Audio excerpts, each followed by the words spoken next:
Before we begin the video, if you've been getting value out of this channel, please consider supporting High Americana via Patreon, linked in the description. At $3,000 a month, you will help me make this a full-time job and can also request historical content to be made. Thank you. And now, a passage from Our Struggle for the 14th Colony, Canada and the American Revolution by Justin Harvey Smith, from Chapter 3. The Revolution Enters Canada. Remarkably enough, the very act that did so much to alienate Canada from England made the Colonials twice, yes, tenfold as anxious to win her. A region so vast, with resources unfathomed even today, after a century and a quarter more, had seemed valuable, but now it became invaluable. Hope was outdone by fear. Instead of merely desiring it, they felt it must be theirs. To be sure, it has been denied that any good grounds for colonial alarm could be found in the act, and considerable support for this view has been discovered. It was the fixed policy of the British Board of Trade to discourage the settlement of whites in the wilderness beyond the mountains, because they made trouble with the Indians, interfered with the monopoly of the fur trade, and could practically escape from the restrictions on American enterprise, and this act, quashing the claims of the colonies to that region and setting up in their place most unpalatable law, religion, and government, would prove a mighty bar to further immigration.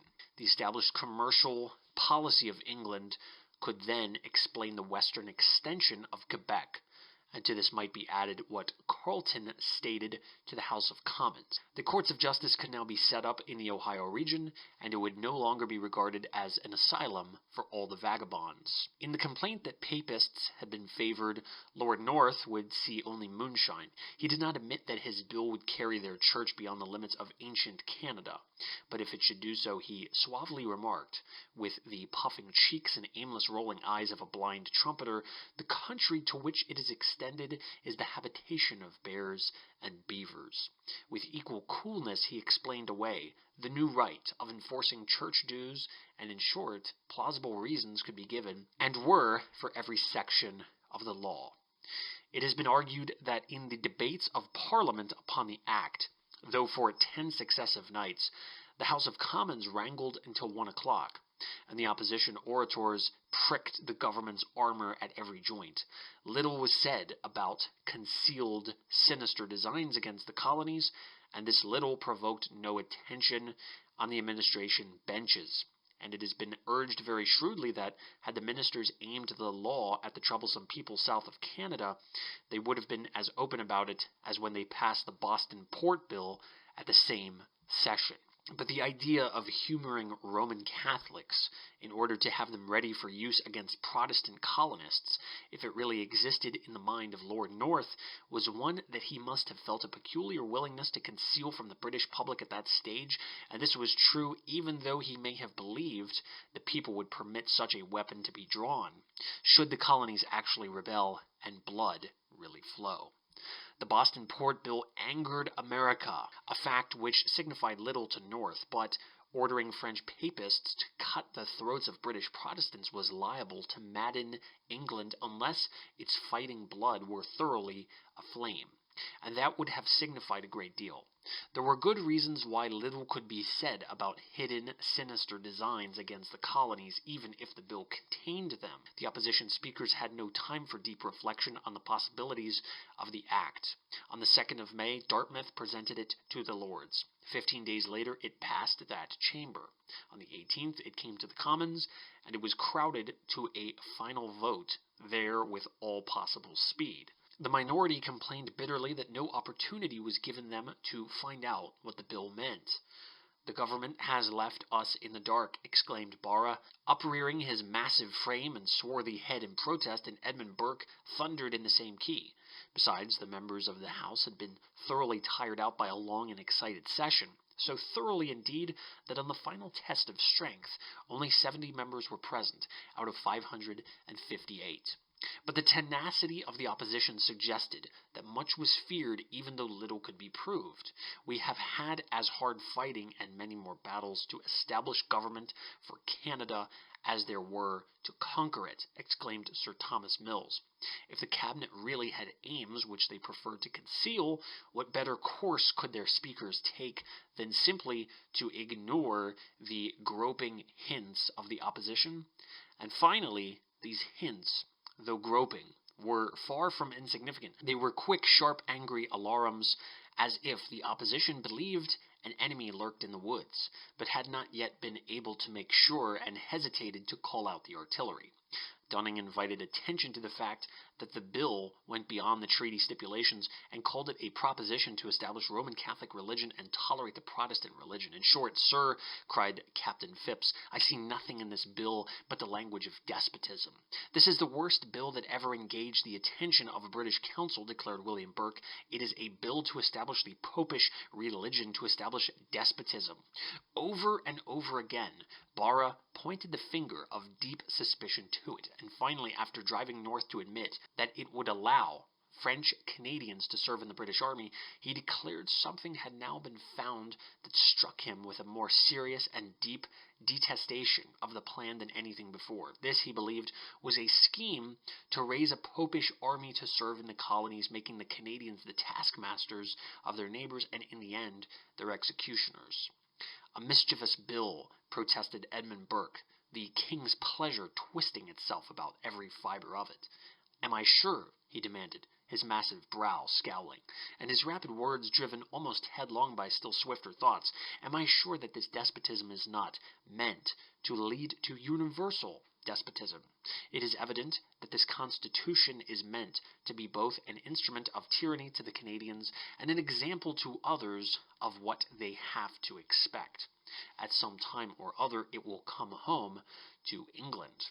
The last speaker on the bill in the Commons exclaimed to the presiding officer, You, sir, should throw it over the table, and somebody else should kick it out at the door, a signal token of the wrath it had now excited. And when it returned to the Lords with the amendments of the lower house, the Earl of Chatham, coming down to his place in spite of broken health, and raising his voice until a roll of sweet but awful music almost shook the chamber, denounced the proposed law as a most cruel, oppressive, and odious measure, atrocious, shallow, inept, destructive of that liberty which ought to be the groundwork of every constitution, and sure to lose the king forever the hearts of all Americans. Under it, he declared Canada would be used some day to quell British America. Had the ministry been unable to discover its bearings when they endorsed the bill? Certainly they could not plead ignorance after listening to such protests, yet they stayed not their hand. Barra, after his outburst about a popish army, turned squarely upon them in a rage, the bullet in his cheek trembling, and the eye above it filled with a savage gleam. If it be your plan, if it be part of your plan, throw it out here and let it be discussed, he vociferated. Could such a challenge have passed unheeded by every supporter of the government in a British House of Commons, if there had not been an understanding to lie low, and say nothing on so valuable, yet so dangerous, a project? In truth, one cannot believe that the ministers had no thought of using Canada against the colonies, unless they possessed an extraordinary gift for the happy art of forgetting. Governor Hutchinson had expressed the fear that his fellow countrymen, released from every apprehension of new Frontenacs, would throw off the authority of their sovereign. Choiseul himself, in negotiating the treaty of peace, told Stanley, the envoy of his Britannic Majesty, precisely the same thing in words the most forcible. Kalm, the Swedish traveler, whose well-thumbed account of North America was in many English libraries, expressed a similar opinion. Not a few others felt and said the same, and Parkman has not hesitated to write that if the arms of France had gained in Europe or Asia territories with which to buy back what she had lost in America, then in all likelihood Canada would have passed again into her hands. The value of the northern province as a check upon the colonies had then been clearly pointed out and was clearly understood only a few years before. According to so good a witness as John Adams, Great Britain did not forget, for he says that the conquest of Quebec, which released her subjects on the south from all dependence on British protection, inspired her with a jealousy which ultimately lost her 13 colonies. And we have still better evidence than his. In 1768, Carleton himself wrote to the Secretary of State that steps ought to be taken to win the support of the Canadian French, so as to have their aid should France adopt the policy of backing the colonies in their independent notions. Canada, he added, might forever support the British interests on this continent, for it is not united in any common principle, interest, or wish with the other provinces in opposition to the supreme seat of government. In short, he suggested using that colony against its neighbors on the south. The British military policy aimed the same way. In the autumn of 1774, General Gage, finding his throne in Boston more and more unsteady, asked Carleton whether a body of Canadians and Indians might be collected and confided in for the service in this country should matters come to extremities, and Carleton replied that the fidelity and zeal of the Canadians might be depended on. And a few months later, General Haldimand, afterward the Governor of Canada, wrote Amherst strongly in favor of employing Canadians and Indians to reduce the four New England governments to reason.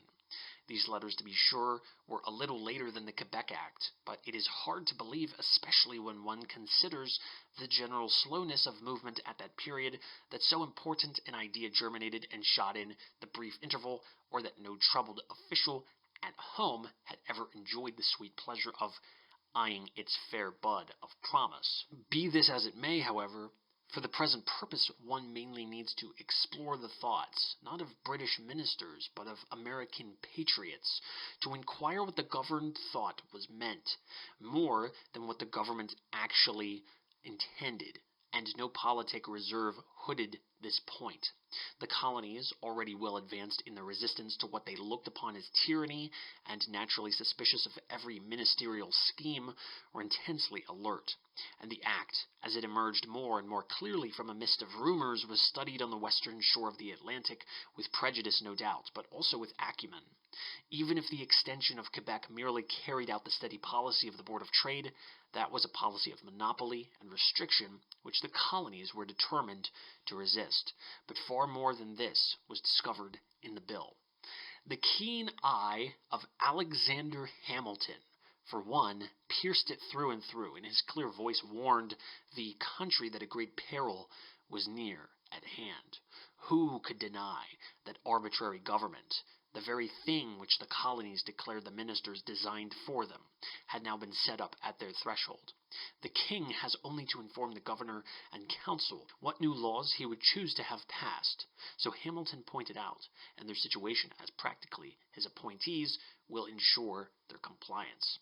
His Majesty has full power in the same way over the courts. He can remold even the criminal law. The Roman religion has been established by statute, for the civil authorities now engage not only to protect, but to support it. Whatever excuse there might be for such a step in the former province of Quebec, there can be no necessity for it in the newly added region. Under such conditions, no Protestants will go there. It will be filled with papists, and these colonies in time will find themselves encompassed with innumerable hosts of neighbors disaffected toward them, both because of difference in religion and government. In all this, the ministry must have had a purpose. Its purpose was to increase the number of Roman Catholics, console them through the controlling influence of their priests for the loss of civil rights by granting this valuable religious gift, and propitiate them to the great purposes in contemplation, first the subjugation of the colonies, and afterward that of Great Britain itself.